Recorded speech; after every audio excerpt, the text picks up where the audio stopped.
The first response across the red and white side of the city is not panic, but pause. When news like this breaks, it carries weight because it speaks to identity as much as it does to tactics.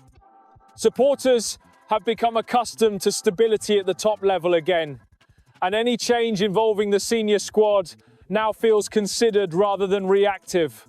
This is not a threat to survival. It is a moment that asks how far the club has truly come. From a footballing perspective, the absence that follows is subtle but significant.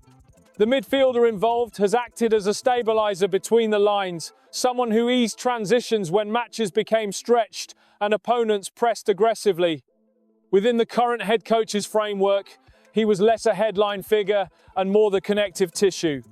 He moved the ball quickly, read danger early, and gave more expressive teammates the platform to take risks. Take that profile away and the structure does not fall apart, but its rhythm does shift. Now to the detail. Dan Neil is the player attracting serious interest, with Ipswich Town leading the race, according to Sky Sports. The report adds that Rangers FC are also keeping a close watch. No confirmed fee has been set at this stage, but the level of competition is telling. It represents market validation for a player developed into Premier League calibre. So what do Sunderland actually lose on the pitch? Not star quality, but balance.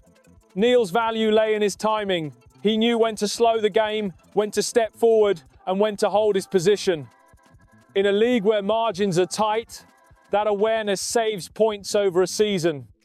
His passing numbers were neat rather than eye-catching, but they underpin the pressing triggers and counter-pressing shape the staff have drilled into the squad.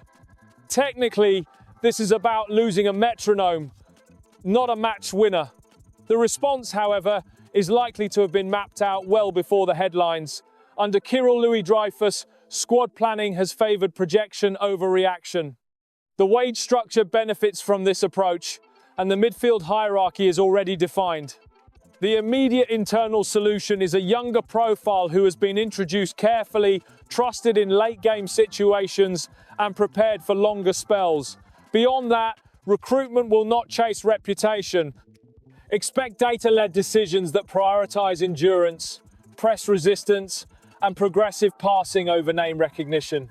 This is where Sunderland's modern identity becomes clear.